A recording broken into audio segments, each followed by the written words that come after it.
Welcome everyone to the Festival of Marketing and this session all about the future of the industry. I'm delighted that I've got Andria Vidler, the Chief Executive of TAG with me. Hi Andria, how are you? I'm very well, Suki. Thank you very much for inviting me. Well, it's lovely to see you, and we know each other very well because you used to be the Chief Exec of Centaur, which is our home here still at EMEA and Oystercatchers. So I'm really looking forward to hearing what it's like at TAG, because you took over TAG just before lockdown. So you've had a whole year of not only leading a business through COVID, but putting TAG through a big transformation journey during that time as well. What's it been like?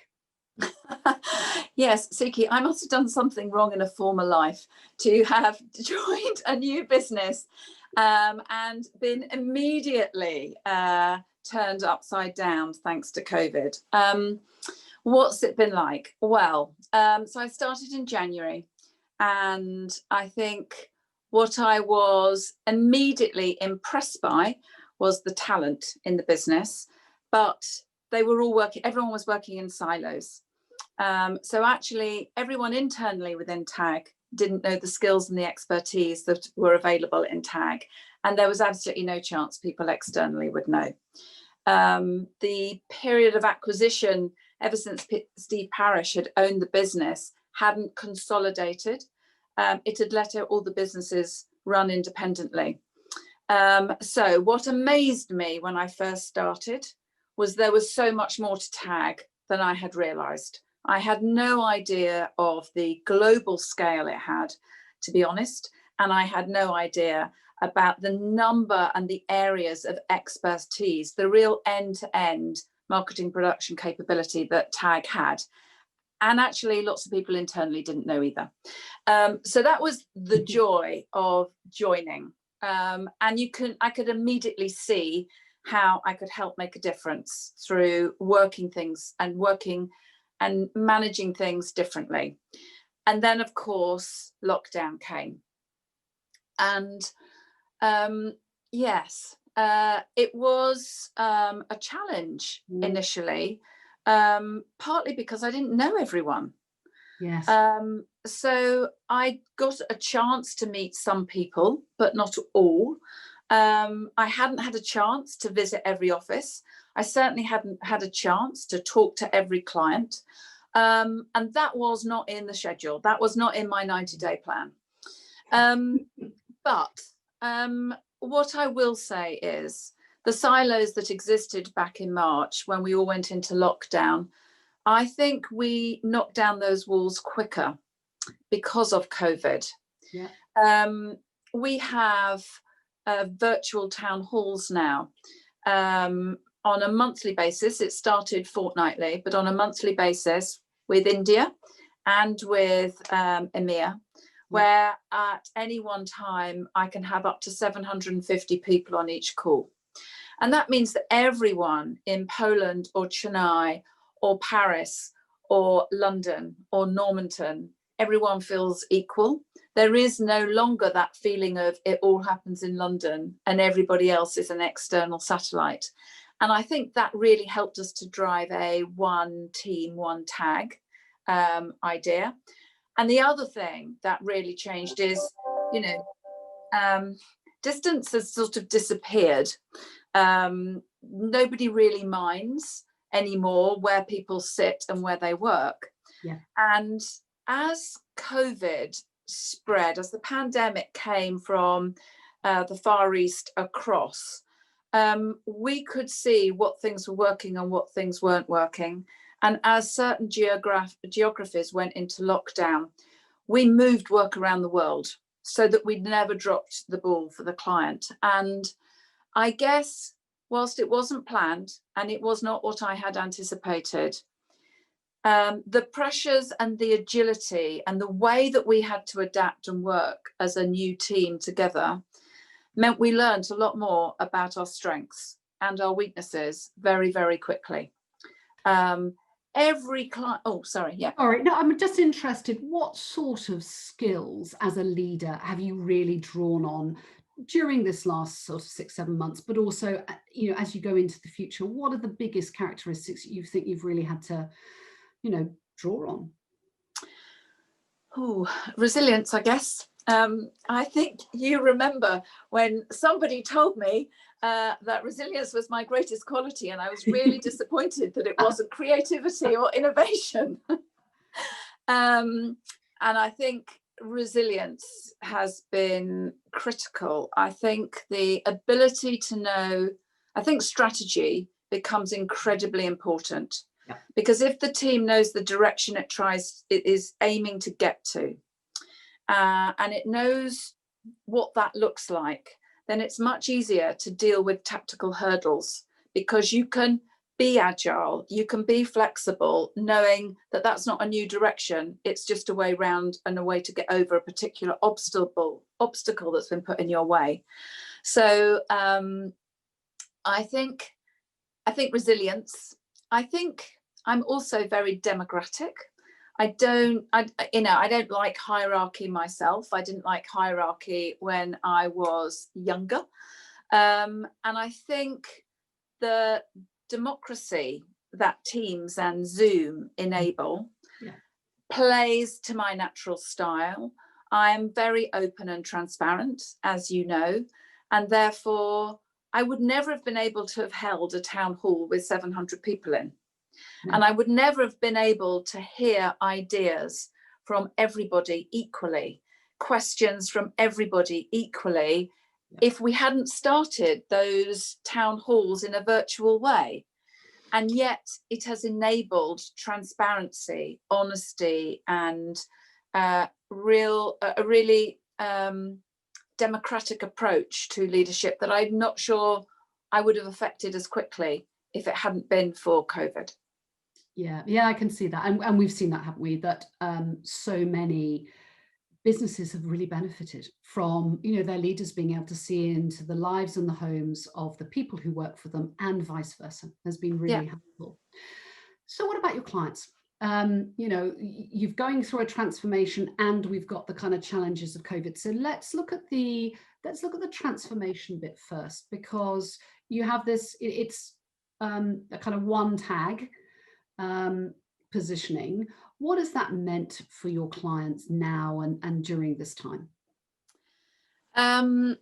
So as I said earlier, Steve Parish and owners ever since have acquired businesses, but those businesses never changed their name, and they never really joined the dots.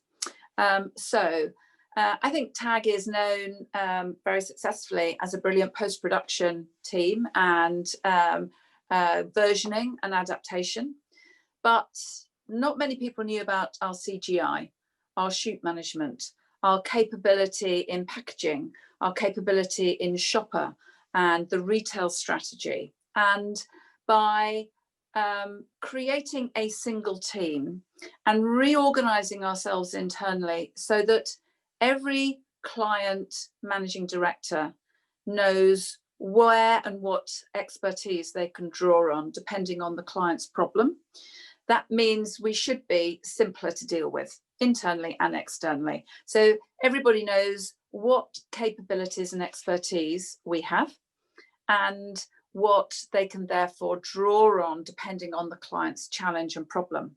So we've worked with lots of different agencies, but lots of different agencies only know us for the one specific area that they work with us on. So that might be, you know, we produced the most amazing new brand film for Nissan. Now that was actually done from our Bangkok office. It's got masses of CGI, but I don't think that's what we're known for. And during lockdown, actually, that office was opened up and was available and could shoot considerably more in Bangkok than we could in London. So people don't know that much about us, in the sense that we used Australia, Bangkok, Mexico, Chennai, Poland, all sorts of different places as lockdown changed and as different territories around the world were being freed up and had different rules and regulations. And our teams, our employees had different rules and regulations. We were able to flex that muscle, which I don't think our clients had seen before. Yeah, and that's really clever. And how did you enable yourself internally to make those bits kind of connect together, and then the client to be able to link into it? Did they carry on linking into the people they did before, or did they have kind of different access as well? How did that work? Well, it's work in progress. And I think that depends on the client and the stage and the relationship. But if you think about, I know you know this, but we recently won GSK with in partnership with Publicis. Now, we are experts in shopper marketing. And what really changed during the pandemic was the connection between what you put in store on shelf and how you grab people's attention when they do walk into a retail environment, and how it links with the e-commerce world.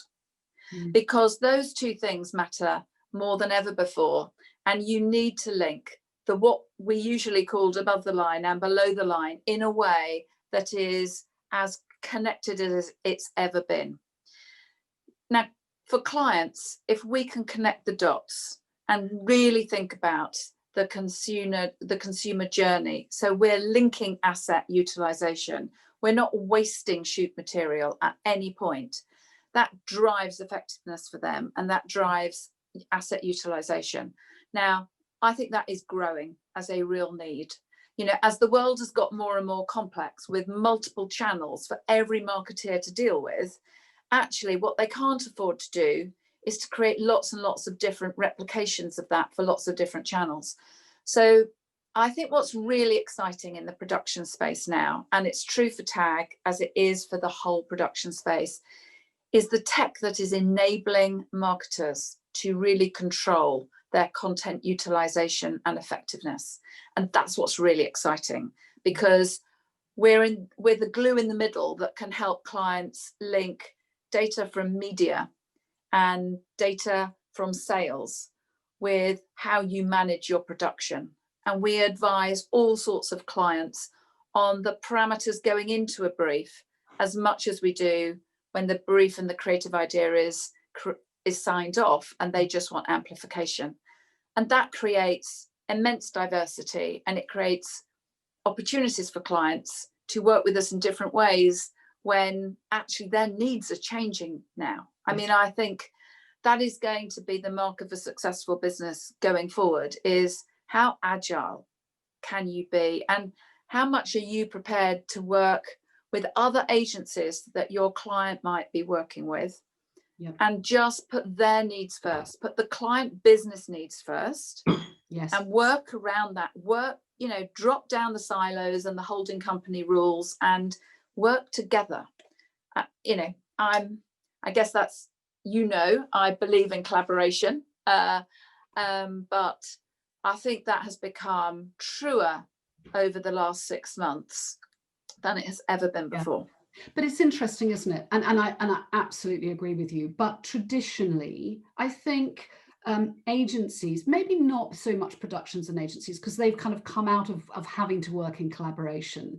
But on the whole, agencies have a sort of love-hate relationship, which is quite challenging. And I agree that if we're going to be able to all come out of this in a better place, how do we get agencies to work as collaboratively as possible? And is that part of your role, that kind of being the glue in the middle to enable it to happen and to be able to interface with clients?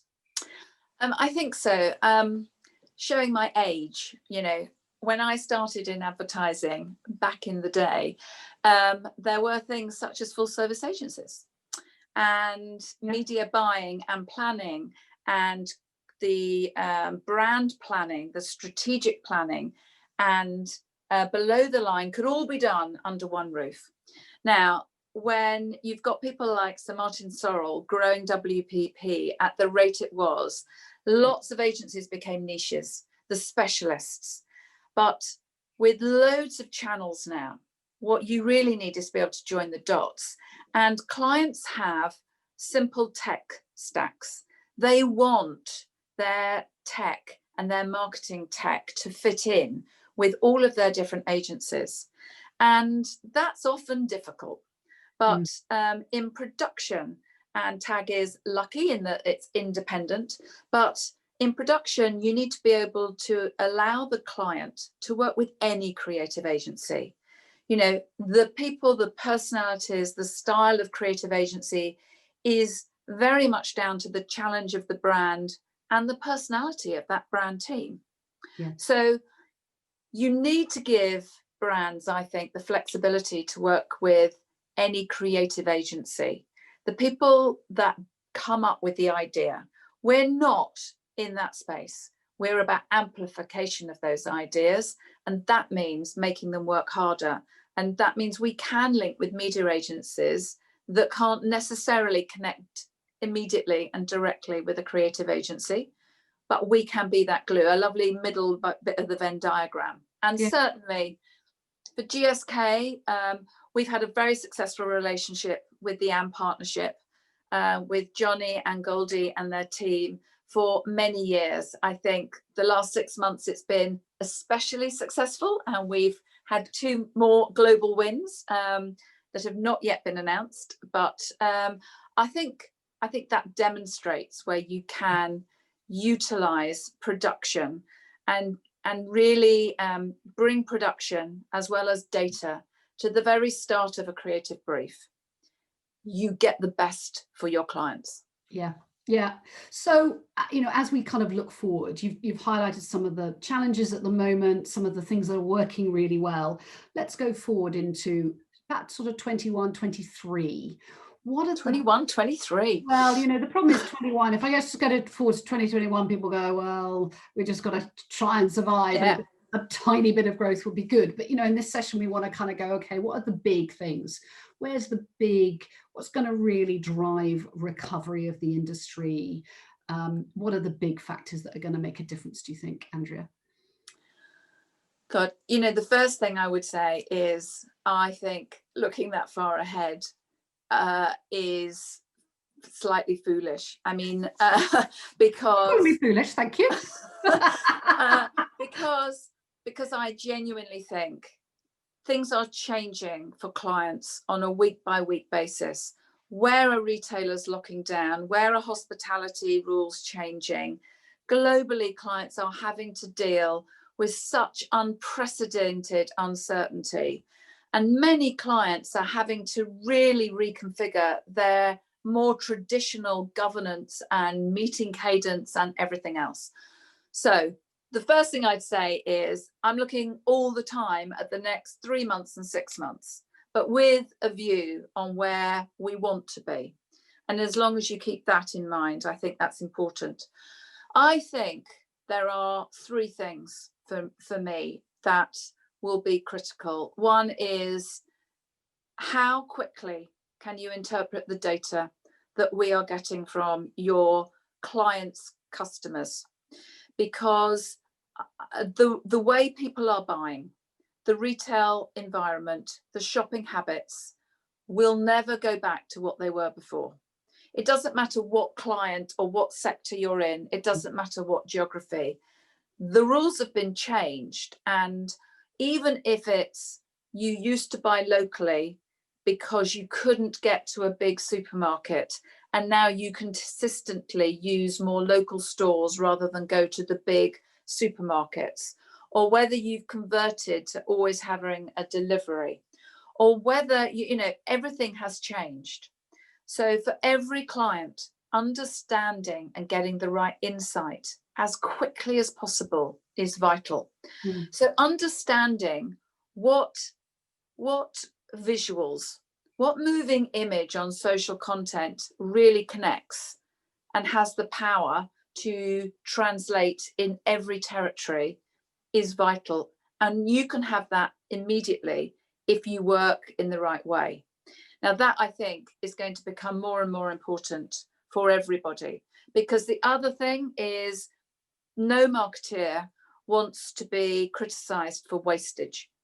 You know, whether that's producing and shooting too much and it costing, and therefore your asset utilization is too low, or whether it is that actually the content isn't effective enough. So I think those things are critical, and data is the way to manage that. The second thing is about agility. How agile can you really make your business? How flexible can you be? How quickly can you change what the client and adapt to what the client wants? How quickly can you adapt to challenging the client and helping them with their problem? So I think that's vital. And with that, I think the agility, you absolutely need to invest in people internally, because regardless of how agile the organization is, people like routines. You know, people choose, even in a open plan office, to tend to sit in the same places. We know all of those habits.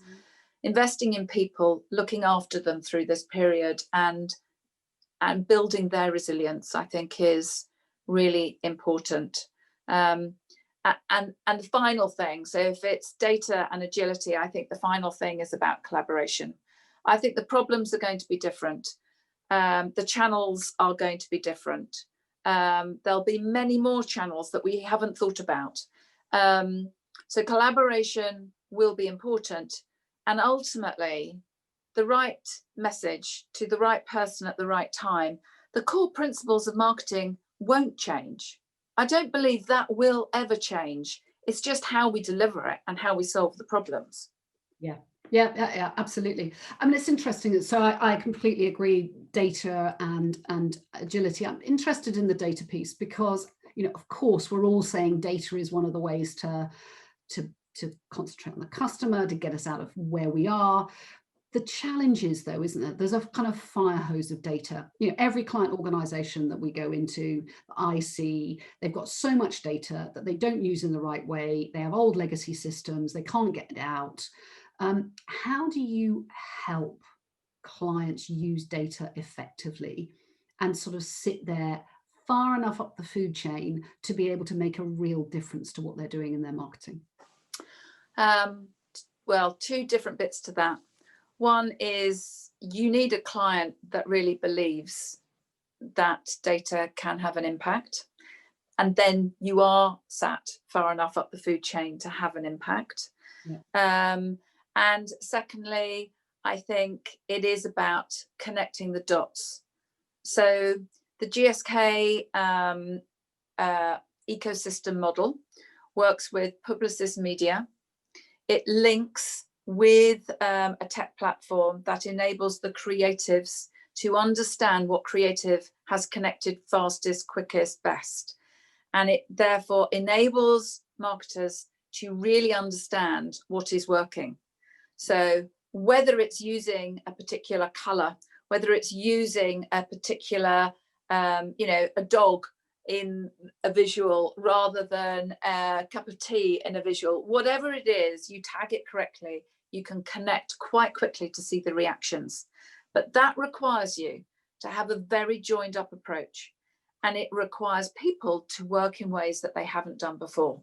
So the beauty, the exciting thing about what production can offer now is those solutions are possible and really easily possible and quickly implementable. And GSK is going live now, and we were all appointed back in July. Yeah, so brilliant. The speed at which we can work is fantastic. Yeah. And I think that's the key. There isn't one piece of technology that fits all solutions, because clients have their own unique tech stacks, have built their own dams in their own unique ways. They may be linked globally, they may be linked by brand, they may be linked by geography. You have to have an open, agnostic approach and then talk about what the right solution is. But those solutions are out there, and they enable marketeers that really want to make decisions constantly in an agile way. So it's not about piles of data like it used to be from Nielsen 3 months out of date, or sales data from 3 months out of date. It's live, it's now. And I think it's good, because I think we've seen over the last few years, I mean, certainly the kind of work that I've done with Oystercatchers the last few years around, model and the client agency relationships, but you can see businesses, and GSK is a good example because they were very early into, changing the model, being at the forefront of change. Those companies and clients that can evolve their marketing during this time and look at it in a big way, I think, as a company like you is at the same time, looking at everything from their ways of working, the way that they work with their agencies, the model that they're using, the way that they're using data and measuring. So we can take a visual that's working incredibly well in social media that might have been produced on site in a studio. When we see that that's working well, we can take that, translate it into as many different languages and across as many different territories. We can link it with the shopper strategy to absolutely ensure that in the retail environment, customers that have walked in are triggered by something that they might have seen on another channel. Now, those connections are really, really powerful. I know, again, back in the day, we called it through the line marketing, and it was hard because it wasn't enabled by technology. Now it's enabled and it's powerful and it's very exciting. Yeah. And, you've talked quite a lot what you can do for your clients. What do you need from your clients to help you?